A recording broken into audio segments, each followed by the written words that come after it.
పూర్తి వివరాలకు చదవండి రేపటి అక్షర శిల్పం దినపత్రికలో.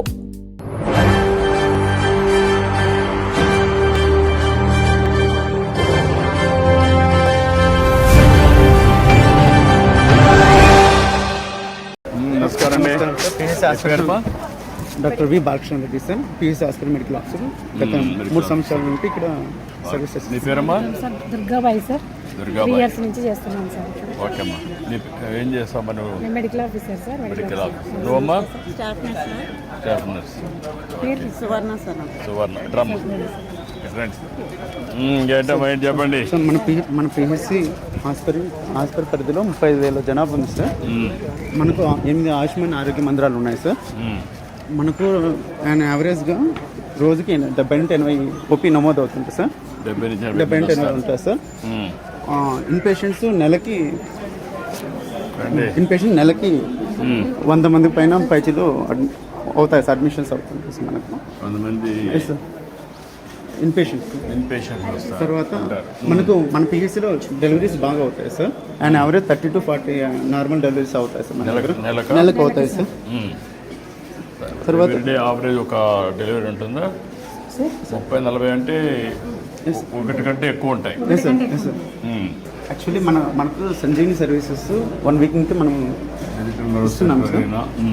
ఓకే. దాని గురించి ఇక్కడ రిసెప్షన్ అయ్యేది దగ్గర ఇక్కడ నుంచి కోఆర్డినేట్ చేస్తారు. ఓకే. నువ్వు గవర్నమెంట్ నుంచా ప్రైవేట్ నుంచి వచ్చేప్పుడు? గవర్నమెంట్ ట్రైనింగ్ అయ్యావు. Okay sir.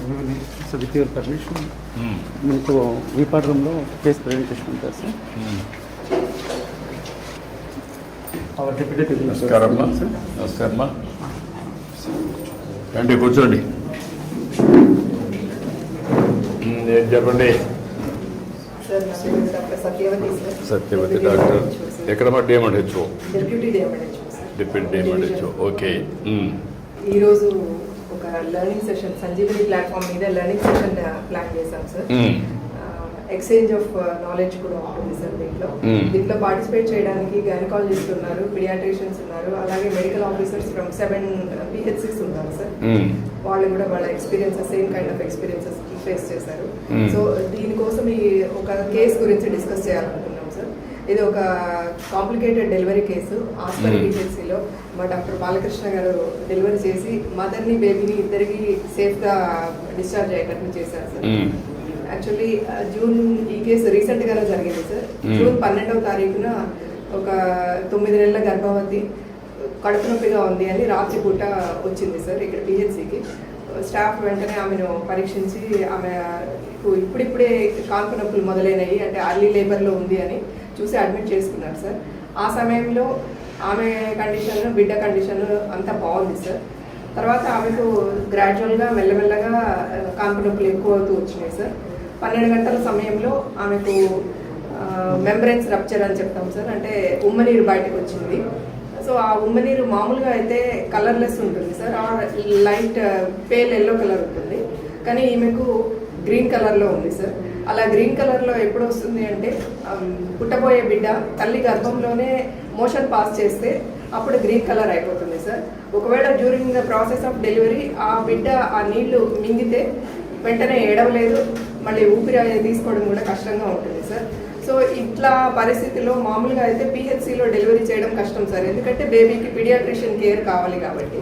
సో మామూలుగా అయితే రెఫర్ చేస్తారు సార్. కానీ ఈ పర్టికులర్ కేసు రెఫర్ చేయడానికి టైం లేదు. ఎందుకంటే తల్లికి చాలా ఎక్కువ నొప్పులు వస్తున్నాయి, తొందరగా డెలివరీ అయిపోయే ఛాన్సెస్ ఉన్నాయి. సో అందుకని డాక్టర్ బాలకృష్ణ రిస్క్ తీసుకొని ఇక్కడే డెలివరీ చేద్దాము అని నిర్ణయించుకొని ఫస్ట్ అంబులెన్స్ కాల్ చేశారు సార్. సో తర్వాత ఒక 15-20 నిమిషాల్లోనే డెలివరీ అయిపోయింది. డెలివరీ అయిపోయినాక బేబీ హార్ట్ బీట్ ఉంది కానీ ఊపిరి తీసుకోవట్లేదు, వెంటనే ఏడవలేదు. సో డాక్టర్ గారు వెంటనే రియాక్ట్ అయిపోయి బేబీని తీసుకెళ్ళి వార్మర్లో పడుకోబెట్టి ఒక నాసోగ్యాస్ట్రిక్ ట్యూబ్ అని ఉంటుంది సార్, ఆ ట్యూబ్ ముక్కులో నుంచి వేసి ఆ బేబీ మింగిన ఫ్లూయిడ్ అంతా బయటకు తీశారు. అలాగే యాంబూ బ్యాగ్ అని ఉంటుంది, ఆ యాంబూ బ్యాగ్ పెట్టి రెస్పిరేషన్ బేబీ ఊపిరి తీసుకోవడానికి హెల్ప్ చేశారు. అలాగే ఆక్సిజన్ కూడా కనెక్ట్ చేశారు సార్. ఇవన్నీ చేశాక మెల్లమెల్లగా బేబీలో యాక్టివిటీ వచ్చింది, అలాగే ఊపిరి తీసుకోవడం కూడా స్టార్ట్ చేసింది, కానీ ఏడుపు మాత్రం లేదు సార్. సో మేము దాన్ని అబ్జర్వ్ స్కోర్ అంటాం సార్ బేబీ యాక్టివిటీని. సో పుట్టినప్పుడు 2 to 4 ఉంది, తర్వాత ఈ యాక్టివిటీ అంతా చేశాక 4 to 6 అయింది సార్. సో అలా ఉన్నప్పుడు ఇంతలో అంబులెన్స్ కూడా వచ్చేసింది. డాక్టర్ గారు ఇంట్రెస్ట్ తీసుకొని తను స్వయంగా బేబీని విత్ ఆక్సిజన్ తనే అంబులెన్స్లో అకాంపనీ చేసి వెళ్ళి ఆదోని ఎంసీహెచ్ హాస్పిటల్లో అడ్మిట్ చేశారు సార్. అక్కడ పీడియాట్రిషియన్ కేర్లో బేబీ బాగా కోలుకుంది. 3 days తర్వాత డిశ్చార్జ్ చేశారు సార్. డిశ్చార్జ్ అయిపోయినాక ఇప్పుడు మదర్ బేబీ ఇద్దరు వాళ్ళ విలేజ్లో క్షేమంగా ఉన్నారు. ఈరోజు 42 days సార్ డెలివరీ అయ్యి ఆ baby. Very good. Thank you. Congratulations, well done, excellent work. ఇప్పుడు ఇది కేస్ స్టడీ కింద ఎస్ సార్. బాగా చేశారు. పిహెచ్సి లెవెల్లో ఇంకా ఏం చేస్తే మదర్ బేబీ సేఫ్ గా ఉంటారు అని గైనకాలజిస్ట్ వాళ్ళు టెలిహబ్ ఉన్నారు సార్. వాళ్ళు వాళ్ళు మాట్లాడతారు సార్. కొన్ని ఏంటమ్మా మీరు overall online, can you carry on now? Good evening sir, I'm doctor Vishwanath sir, gynaecologist, government general hospital, Kurnool sir. Actually ఈ కేసుని అయితే మెడికల్ ఆఫీసర్ గారు చాలా బాగా కండక్ట్ చేశారు సార్. కానీ ఒక 2 points యాడ్ చేస్తాను సార్.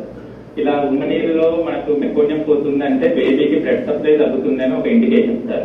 అలాంటి విషయంలో మనం ఏం చేయాలంటే మదర్ ని ఎల్లెల్బుల్ పడుకొని ఉంటే ఆమె ఎడమ వైపు తిరిగి పడుకోమని చెప్పాలి. అప్పుడు కొంచెం బ్లడ్ సప్లై బేబీకి ఎక్కువ వెళ్తుంది. నెంబర్ 2, ఒకవేళ బీపీ ఏమైనా తక్కువ ఉందా లేదో చూసుకోవాలి సార్. ఒకవేళ బీపీ తక్కువ ఉంటే ఫాస్ట్ గా మనం ఫ్లూయిడ్స్ పెడితే కూడా బేబీకి బ్లడ్ సప్లై బాగుంటుంది. Okay. Good evening sir, I'm doctor Nandakishore sir, paediatrician telemedicine of Kurnool sir. Particular గా ఈ కేసులో మనకు బేబీ అవుట్కమ్ 4వ రోజునే బేబీని డిశ్చార్జ్ చేయడం జరిగింది. అంటే కరెక్ట్ గా స్టెప్స్ చేయడం జరిగింది. దీంట్లో డేటా ఒక 2-3 స్టెప్స్ నేను యాడ్ చేస్తాను సార్. ఇలాంటి కేసులు మనకు రిస్క్ కేసులు ఉన్నప్పుడు ఏంటంటే వెంటనే ఎన్ఆర్పి ప్రోగ్రామ్ లో ట్రైన్ అయిన ఒక 2 సిస్టర్స్ కానీ ఒక డాక్టర్ సిస్టర్ కానీ పక్కనే ఉంటాయి. తర్వాత వాళ్ళ టీమ్ బ్రీఫ్ చేసుకోవాలి, ఎవరి రోల్ ఏం చేస్తున్నారు చూసుకొని. అలాగే వెంటనే వార్మర్ డెలివరీ అయ్యేదానికంటే ముందే వార్మర్ ఆన్ చేసుకొని బేబీని వెంటనే వార్మర్లో తీసుకున్న తర్వాత బేబీ పొజిషనింగ్ సరిగ్గా చెక్ చేసుకొని ఏదైనా మెకోనియం లాంటి ఏదైనా సెక్రేషన్స్ గొంతులో ఉంటే వాటిని క్లియర్ చేస్తూ తర్వాత డాక్టర్ గారు చేసినట్టుగా ఎన్జీ ట్యూబ్ సార్, అంటే నాసోగాస్ట్రిక్ ట్యూబ్, ఫీడింగ్ ట్యూబ్ అంటాము, అది వేసి యాస్పిరేషన్స్ అంతా తీసేసి అప్పటికి కూడా ఊపిరి సరిగ్గా తీసుకున్నట్లయితే బ్యాగెడ్ మాస్క్ ద్వారా మనం బయట నుంచి రెస్పిరేషన్స్ ఇస్తాము. బ్యాగెడ్ మాస్క్ తర్వాత కూడా ఒకవేళ ఇంప్రూవ్ అవ్వకపోతే బ్యాగెడ్ ట్యూబ్ అంటాం సార్. గొంతులో ఎండోట్రేకియల్ ట్యూబ్ వేసేసి రెస్పిరేషన్స్ ఇచ్చి పంపిస్తాం. కానీ ఈ కేసులో అయితే డాక్టర్ గారు టైమింగ్ స్టెప్స్ కరెక్ట్ గా చేశారు.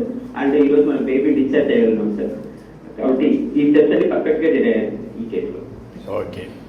Then anybody wanted to say anything? ఇప్పుడు ది కేస్ స్టడీ ఫర్ అందరికీ బాలకృష్ణ గారు ఇమ్మీడియట్గా యాక్ట్ చేయడం, దానిపైన బేబీ సేవ్ కావడం, ప్రొటెక్ట్ చేయడం, ఎలాంటి డిజబిలిటీస్ లేకుండా దీన్ని ఒక టైమ్లీ యాక్షన్ వల్ల కానీ అదే మరిగా తన రెస్పాన్సిబిలిటీ తీసుకోవడం కానీ రెంటి వల్ల కూడా చాలా వరకు సేవ్ చేయగలిగారు. చాలా మంచి పని. దీనిపైన మీరందరూ వాల్యూ అడిషన్ ఇచ్చి ఇలాంటి నాలెడ్జ్ని కేస్ స్టడీస్ కింద తీసుకొని వాల్యూ అడిషన్ కూడా చేసి ఇంకా ఏం చేస్తే బాగుంటుంది అలాంటి సూచన కూడా ఇచ్చిన తర్వాత అవి కూడా అప్డేట్ చేస్తే రేపు ఎప్పుడైనా ఇలాంటి కేసులు వచ్చినప్పుడు దిస్ ఈజ్ ది నాలెడ్జ్ కంటిన్యూస్గా అప్గ్రేడేషన్ చేసుకోవడం. ఎవరికైనా ఇలాంటి కేసులు వచ్చినప్పుడు వాళ్ళు ఇమ్మీడియట్గా దీన్ని ఒక ఎగ్జాంపుల్గా తీసుకొని రెఫరెన్స్గా తీసుకొని వాళ్ళు కూడా యాక్ట్ చేస్తూ వస్తే further and further knowledge update అవుతుంది. One is global best practices తీసుకోవడం, అవన్నీ మనం స్టడీ చేయడం, దానిపైన మనం ప్రాక్టికల్గా టైం టు టైం యాడ్ చేసుకుంటూ ముందుకు పోతే the best way we can deliver results. I'm very happy. This is where ఈరోజు మీకు సంజీవిని ప్రాజెక్ట్ ఏంటంటే ప్రపంచంలో ఉండే నాలెడ్జ్ ఇక్కడికి తీసుకొచ్చి టెక్నాలజీ కూడా ఉపయోగించి టైమ్లీ హైబ్రిడ్ మోడల్లో ఒక పక్క ఫిజికల్ ఒక పక్క వర్చువల్ ఇలాంటి కన్సల్టేషన్స్ పెట్టుకొని మనం ఎక్కడికక్కడ వాల్యూ అడిషన్ చేసుకుంటూ ముందుకు పోతే రేపు రాబోయే రోజుల్లో చాలా వరకు నాలెడ్జ్ మన దగ్గర ఇన్ హౌసే ఉంటుంది. కేస్ స్టడీస్ ఉంటాయి. It will be proven knowledge for రేపటి నుంచి మనం ఏది చేయాలన్నా కూడా ఒక ప్రూవన్ నాలెడ్జ్ ఉంటుంది. నేను కూడా ఆలోచించేది 5 కోట్ల మంది ప్రజలు ఉన్నారు. మన దగ్గర ఒక 70-80 లక్షలు వల్నరబుల్ పేషెంట్స్ ఉన్నారు. ఇలాంటి రెగ్యులర్గా వచ్చేటివి డెలివరీ కేసెస్ కానీ ఇంకా చైల్డ్ వెల్త్ కానీ మెటర్నిటీ కానీ సో మెనీ డీటెయిల్స్ అని వస్తాయి. వీటన్నింటిపైన డాక్టర్స్ కూడా వినూత్నంగా క్రియేటివ్గా మీరు ఆలోచించి ఎప్పటికప్పుడు కానీ మీరు టెస్ట్ చేయగలిగితే which is working, which is not working, ఇంకా బాగా చేయాలంటే ఏం చేసి ఉండాలి, అలాంటి ప్రూఫ్ ఆఫ్ కాన్సెప్ట్ కూడా తీసుకొని యాడ్ చేయాల్సిందిగా నేను కోరుకుంటూ, వండర్ఫుల్ ఎక్స్పీరియన్స్. నేను కూడా దీన్ని స్టడీ చేస్తున్నాను. నెలకొక రోజు ఈ పనే పెట్టుకున్నాను. సంజీవని ప్రాజెక్ట్ని ప్రమోట్ చేయడం, పాపులేషన్ మేనేజ్మెంట్ రెండు కూడా లింక్ చేసుకుంటూ ఒక best state on health care, ఎక్కడ కూడా మనకి ఇబ్బందులు లేకుండా చేయడానికి.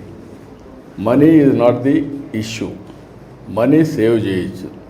ఎందుకంటే ఈరోజు అన్నెసరీ ట్రీట్మెంట్ కానీ మెడికేషన్ కానీ టూ మచ్ అయిపోయింది. దానివల్ల హెల్త్ కూడా డిట్రియేట్ అవుతుంది తప్ప హెల్త్ ఇంప్రూవ్ కాదు. అందుకే predictive, preventive and curative balance చేసుకొని ముందుకు తీసుకుపోవాల్సిన అవసరం ఉంది. Excellent experiment. థ్యాంక్ యూ అనండి.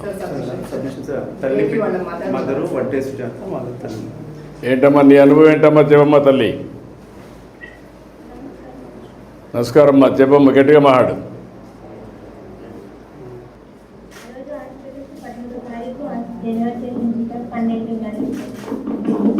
నా బాబు ఏడుకోకున్నట్ల కదులుకు లేకోకున్నట్ల ఉండి ఉండి అసలుకి ఏమవుతుందో అని ఎదుబడిస్తున్నారు. బాగా సారి బాగా చేసి ఏం ఎదుబడదని నేను చేస్తానని బాగా కష్టపడి అందరినీ రూమ్లో ఉండే వాళ్ళందరూ బయటకు పంపించి ఆ సారి బాగా చేసినారు సార్. నా బాబుకి నాను నా బాబు ఈరోజు సంతోషంగా ఉన్నామంటే ఆ బాలకృష్ణ సారీ సార్. ఎంత సాయం చేశాడంటే అంత సాయం చేశాడు సార్ బాలకృష్ణ సార్. ఆ రోజు ఈ హాస్పిటల్లో ఇది బాగా చేసి మరి అటు పోతే మీరు ఆంబులెన్స్లో పంపిస్తే మీరు తొందరగా చేయించుకోవాలని చెప్పి ఆ సారు ఆశా వర్కర్కి పోయి ఆ సార్ అడ్మిట్ చేసి ఆ మేడం సార్ చెప్పి బాగా చూసుకున్నాడు అని చెప్పొచ్చినాడు సార్. ఆ సారు అలాంటి సార్లు ఇంకా వేరే వాళ్ళు కూడా అలాంటివి నేర్చుకోవాలి సార్. అలాంటి వాళ్ళు మాకు మా ఇంట్లో వాళ్ళకి అలాంటి సార్లు ఉంటే చాలా మంచిది సార్. అదే అన్ని ప్రభుత్వ ఆసుపత్రులు అదే మరి చేస్తున్నాం ఇప్పుడు. ఎప్పటికప్పుడు అందరినీ కూడా వారికి కూడా ఎప్పటికప్పుడు అప్డేట్ చేయడం. వారు బాలకృష్ణ గారు బాగా చేశారు, ఆయన చేసిన పని అందరూ నేర్చుకొని నీలాంటి వాళ్ళకి ఇంకా మెరుగైన సేవలు ఇస్తారమ్మా. ఎన్నో కానుపమ్మ ఇది? మొదటి కానుపేనా? మూడో కానుపమ్మ. ఇద్దరు పెద్ద ఇద్దరు ఆడపిల్లల? ఒక బిడ్డ, ఫస్ట్ బిడ్డ చనిపోయింది. ఓకే అమ్మా. బాగున్నాం సార్. ఈ ఊరు వాళ్ళు ఆశా వర్కులు అంబులెన్స్ లో వచ్చేవాళ్ళు పరశురామ్ సారు, ఆశా వర్క్ పుష్పవతి బాగా చూసుకుంటున్నారు సార్. అంబులెన్స్ పొద్దున వస్తుందని ఒకరోజు ముందే వచ్చి పుష్పవతి ఆశా వర్క్ వచ్చి అంబులెన్స్ వస్తుంది ఇంటి దగ్గరే ఉందండి బాగా చెకప్ చేసుకున్నాడు అని వచ్చి చెప్తుంటారు సార్. వచ్చి చెప్పి పొద్దున పరశురామ్ సార్ వచ్చి బాగా బ్లడ్ టెస్ట్, బీపీ టెస్ట్ అవన్నీ చేసి షుగర్ అవన్నీ టెస్ట్ చేసి అది హాస్పిటల్కి ఏమైనా ప్రాబ్లం ఉంటే హాస్పిటల్కి పోయి చూడండి మనం చెప్తాము అని రాసిస్తుంటారు. చాలా సంతోషమా. ఒక పని చేస్తాను నేను. మీ బాబు సంజీవని ప్రాజెక్ట్ వచ్చిన తర్వాత మొదటి కేస్ స్టడీ ఇది మేమందరం స్టడీ చేస్తున్నాం. ఒక 3 లక్షల రూపాయలు మీ బాబు పేరుతో ఫిక్స్డ్ డిపాజిట్ చేస్తాం. పెద్దయినా గుర్తుండేట్టుగా ఈ సంజీవని ప్రాజెక్ట్ కూడా బాగా పనిచేసేట్టుగా శాశ్వతంగా గుర్తుంటుంది. మీ బాబు పేరుతో కలెక్టర్కి ఆదేశాలు ఇస్తాను. 3 లక్షల రూపాయలు ఫిక్స్డ్ డిపాజిట్ చేస్తాం. సంతోషమా? ఓకే అమ్మా, గుడ్. ఓకే అమ్మా.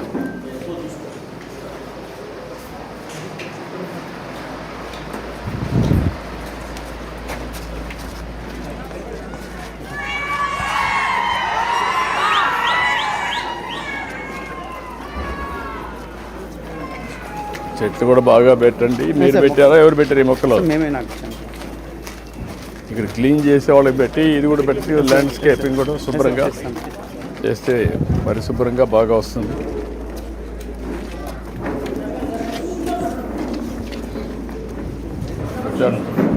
కూర్చోండమ్మా.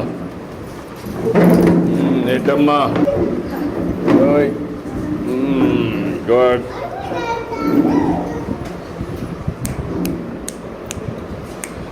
ఏంటి నీ పేరేంటి? ఇంకా పేరు పెట్టలేదా? నమస్తే సార్, నా పేరు ఉమాదేవి సార్. మా హస్బెండ్ పేరు రాముడు. నాకు 4 కూతుర్లు సార్. 4 కూతుర్లమ్మా? ఓకే. ఏంటమ్మా ఇంకేంటి నువ్వు ఏమన్నా చెప్పాలన్నా ఏంటి మీ అనుభవాలు ఏంటి హాస్పిటల్? బాగుంది సార్ ఇక్కడ హాస్పిటల్ అండి విధంగా మేడం వాళ్ళు కూడా బాగా చూసుకుంటారు, ప్లస్ ఆశా వర్కర్ కూడా బాగా చూసుకుంటారు సార్. డెలివరీ కూడా మంచిగా చేస్తున్నారు సార్, అన్ని ఫెసిలిటీస్ బాగుంటాయి. ఇప్పుడు మేము సంజీవిని ప్రాజెక్ట్ పెట్టాం, నేను కాల్ చేసినాను సార్.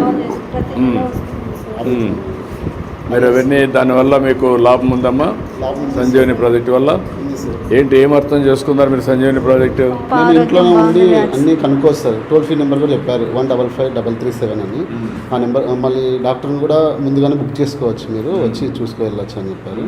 తర్వాత పాప వెయిట్ అడిగారు సార్. తర్వాత వచ్చి పిల్లలు ఎంత ఇంజక్షన్లు ఏమి వేసారు, ఎలా ఉంది అన్నీ అడిగారు సార్. అంతా బాగుంది సార్, సిస్టమేటిక్గా ఉందా? సిస్టమేటిక్గా ఉంది సార్. దీనివల్ల లాభం ఉంటుంది దీర్ఘకాలంలో?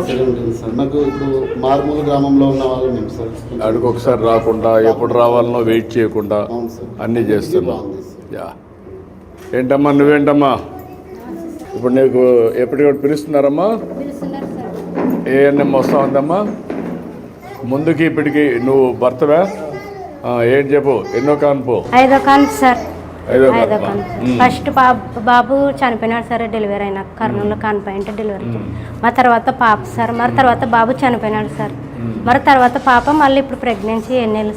ఇప్పుడు ఈ నువ్వు కాన్పుల అనుభవం ఉంది కదమ్మా, అప్పటికి ఇప్పటికి డిఫరెన్స్ ఏంటి సంజీవనిలో?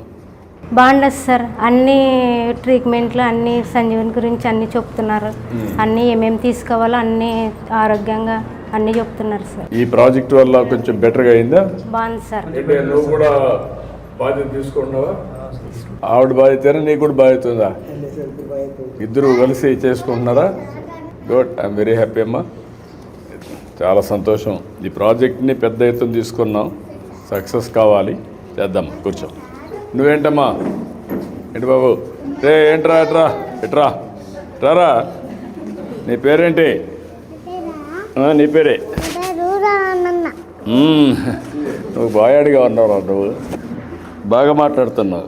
స్కూల్కి పోతున్నావా? ఎల్కేజీనా, యూకేజీనా, ఫస్ట్ క్లాసా? First class. బాగా చెప్తున్నారా? వాళ్ళకి తెలియదురా, వాళ్ళు నవ్వుతున్నారు, నువ్వు బాగా చెప్తున్నావు. గుడ్. గుడ్. 1, 2 వచ్చినా? ఎన్ని వచ్చినాయి? 2. 2. 2 వచ్చాయి నీకు. గుడ్. ఏంటమ్మా నీ అనుభవాలేంటి? నాకు 8 months సార్. నేను అన్ని బాగా యూజ్ చేసుకుంటున్నాను సార్. సంజీవిని గురించి కూడా కాల్ చేసి మాట్లాడాను సార్. నువ్వే చదువుకున్నావమ్మా? Degree sir. డిగ్రీ చేసే కాబట్టి ఈజీగా నువ్వే చదువుకున్నావమ్మా? చదువుకోలేదు, బాగానే నీకు అర్థమవుతా ఉంది. సంజీవిని ఫోన్ చేయడం ఎన్ని? నువ్వమ్మా 10th క్లాస్, బట్ ఫోన్ చేసుకోవడం, చూసుకోవడం, మెసేజ్లు అన్నీ. ఇప్పుడు దీంట్లో యోగా ఏమైనా మీరేమైనా ప్రాక్టీస్ చేస్తున్నారమ్మా? యోగా కానీ చేస్తున్నావమ్మా? నువ్వు కూడా చేసావమ్మా? నువ్వు చేస్తున్నావమ్మా? నువ్వు చేస్తున్నావా? చిన్న చిన్న యోగాసనాలు ఇవన్నీ కూడా చేసుకోవడం. ఇప్పుడు సి సెక్షన్ కాకుండా నేచురల్ ప్రాసెస్లోనే రావాలి వస్తుంది. మీ భర్త కూడా ఇంట్రెస్ట్ తీసుకుంటున్నాడా? లేదంటే అదని కట్టేసి పెట్టాలా ఎందుకండి? అదేమ్మా, గుడ్. అందరూ కలిసి డిస్కస్ చేసుకోవడం, మాట్లాడుకోవడం అన్నీ జరుగుతున్నాయి, భార్య భర్త ఇద్దరు కలిసి. ఓకే.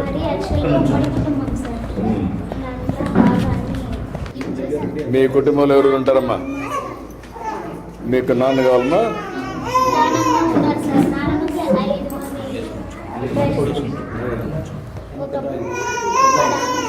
ఓకే. మీరు ఎంతమంది కుటుంబంలో? 26 మంది ఉన్నారు. వెరీ నైస్ అమ్మా, చాలా పెద్ద కుటుంబం అయితే. అందరూ కలిసి ఒకటిగా ఉంటారా? ఒకే కిచెన్.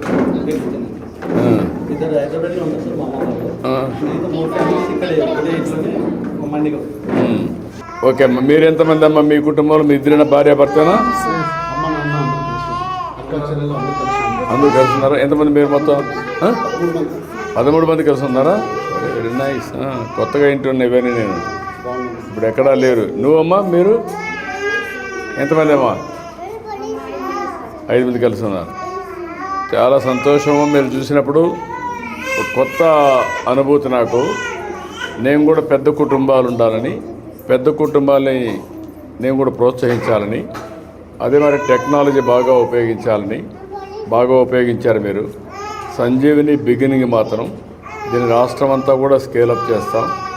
ఏ సమస్య వచ్చినా ఒక ఏఐ డాక్టర్ని పెడతాం, ఫిజికల్ డాక్టర్ని పెడతాం. మీరు కన్సల్టేషన్స్ అన్నీ కూడా ఆన్లైను, ఫిజికల్గా కూడా చేసుకోవచ్చు. చాలా సంతోషం మిమ్మల్ని కలవడం. మనస్ఫూర్తిగా అభినందనలు, ధన్యవాదాలు. రండి అందరూ రండి, ఒక్క ఫోటో తీసుకుందాం. రండి అమ్మా.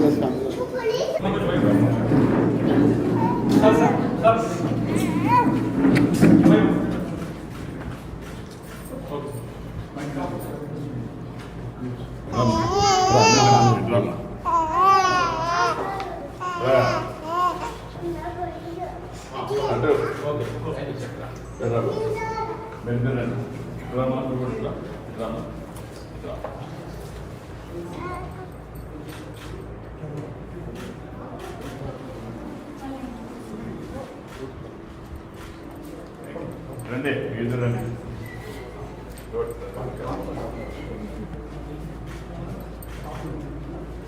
ఓకే అమ్మా, మంచిదమ్మా.